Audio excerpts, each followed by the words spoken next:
Hello everybody, मेरा नाम आयुषी है और प्लीज़ पीछे पड़े कपड़ों को इग्नोर करना। और आज की वीडियो होने वाली है हमारी सेल्फ केयर वीडियो, जिसमें हम हेयर केयर और स्किन केयर करेंगे। तो सबसे पहले दही मैंने लगाया अपने बालों पर। अब दही के बड़े सारे फ़ायदे होते हैं। ये हमारे डैंड्रफ को ठीक करता है, बालों को स्मूथ बनाता है एंड स्प्लिट एंड्स को भी कहीं हद तक क्योर करने का काम करता है। हालांकि स्प्लिट एंड्स ठीक तो नहीं हो सकते, उनको कट ही करना पड़ता है, बट जब आप दही लगाते हो तो उससे काफ़ी ज़्यादा अच्छा रिजल्ट देखने को मिलता है। बालों पे नेचुरल शाइन आती है और भी बहुत ज़्यादा अच्छा लगता है और स्मूथ स्मूथ बाल लगते हैं। तो मैंने फेस पर भी लगाया, क्योंकि दही को फेस पर लगाने के भी बड़े सारे फ़ायदे होते हैं। फेस पे भी बहुत ज़्यादा फ़ायदेमंद होता है दही, आपके फेस को मॉइस्चराइज़र का काम करता है एंड और भी बहुत सारे फ़ायदे होते हैं। तो बालों में लगा के अच्छे से मैंने बालों को बांध लिया और उसके बाद मैंने अपना स्किन केयर करना शुरू करा। स्किन केयर में मुल्तानी मिट्टी में थोड़ा सा बेसन, थोड़ा सा गुलाब जल डाल के मैंने फ्रिज में रख दिया था। तो वो ना पूरा जम गया था, बर्फ़ जम गई थी उसकी, तो वो निकल ही नहीं रहा था। तो फिर बड़ी मुश्किल से बर्फ़ पूरी निकली, पूरी जो कोली में बर्फ़ पड़ी थी वो पूरी निकल गई। और फिर मैंने उसको फेस पर लगाया तो ज़्यादा ठंडा ठंडा लग रहा था और बहुत ज़्यादा मज़ा आ रहा था। हाँ, जो मैंने दही पहले फेस पर लगाया था वो मैंने वॉश कर लिया था। उसको वॉश करने के बाद मैंने मुल्तानी मिट्टी वाला फेस पैक अपने फेस पर लगाया था। और मुल्तानी मिट्टी के बहुत सारे फ़ायदे हैं। मुल्तानी मिट्टी को अगर आप गुलाब जल में डाल के अपने फेस पर लगाते हो तो उससे आपके एक्ने बहुत जल्दी ठीक होते हैं। और ये मुल्तानी मिट्टी में गुलाब जल डालने वाला फेस मास्क जो था वो मुझे डॉक्टर ने रेकमेंड किया था जब मेरे एक्ने थे। अगर आपको मेरे एक्ने की जर्नी जाननी है तो कमेंट्स में ज़रूर बताना, मैं वो भी आपके साथ शेयर करूँगी। और उसके बाद मैंने फेस वॉश किया, हेयर वॉश किया और आप देखो कितना बढ़िया रिजल्ट है। और मेरे को इतना ज़्यादा फ्रेश फील हो रहा था और इतनी क्लियर स्किन लग रही थी कि देख के भी अच्छा लग रहा था। तो कोई नहीं, अब हमारा सिर्फ फिटनेस पे हमें फोकस करना है। तो आने वाले व्लॉग्स में मैं आपको फिटनेस पे भी फोकस करती हुई नजर आऊंगी, तो स्टे कनेक्टेड रहना आप। और फिर मैंने ब्रेकफास्ट में खाया था आलू वाला सैंडविच।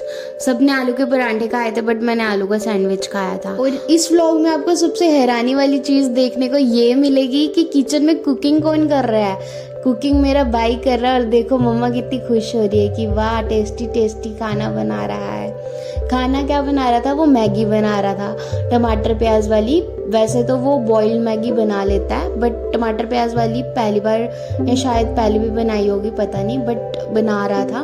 और फिर मम्मा ने भी उसकी हेल्प कर दी उसमें थोड़ी सी।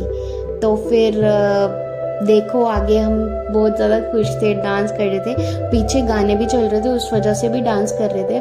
बट मैगी में 3 हाथ लगे थे, मेरे भाई के और मेरी मम्मा के। तो टेस्टी तो होएगी मैगी, बाकी आगे खा के पता चलेगा कैसी है। हम जब भी मैगी बनाते हैं तो हम एक मैगी लेते हैं और दूसरी यिप्पी लेते हैं। एक मैगी डालते हैं और एक यिप्पी डालते हैं, उन दोनों को मिक्स करके फिर बनाते हैं। और वो बहुत ज़्यादा टेस्टी होती है, क्योंकि यिप्पी के मसाले का अलग टेस्ट होता है और मैगी के मसाले का अलग टेस्ट होता है। और जब उन दोनों के मसाले का टेस्ट मिक्स हो जाता है तो बहुत ज़्यादा अच्छा टेस्ट आता है। और साथ पे टमाटर प्याज का मसाला भी होता ही है, तो बहुत ज़्यादा अच्छा मैगी बन जाती है। तो अगर आपने एक बार भी ट्राई नहीं किया ऐसे तो ज़रूर ट्राई करना, अगर आप दोनों खा लेते हो तो। फिर देखो मेरा रिएक्शन, बहुत ज़्यादा यमी मैगी बनी थी। मेरे भाई ने मैगी तो बनाई बट वो खुद मैगी टमाटर प्याज वाली मैगी नहीं खाता, वो सिर्फ बॉइल्ड मैगी खाता है। तो फिर उसने खुद ये मैगी नहीं खाई, मैंने और मम्मा ने ही खाई। शुरू हो जाता हमारा नेक्स्ट डे। और नेक्स्ट डे में सुबह सुबह मैंने किया फिर से ब्रेकफास्ट टमाटर प्याज वाले सैंडविच का। और मैंने ये सेम कपड़े इसलिए डाले क्योंकि मुझे जाना था दुकान में, तो मैंने सेम टॉप डाल लिया। सुबह सुबह चल रहा था गाना, इसलिए ये मैं गाना गा रही हूँ कैमरे में।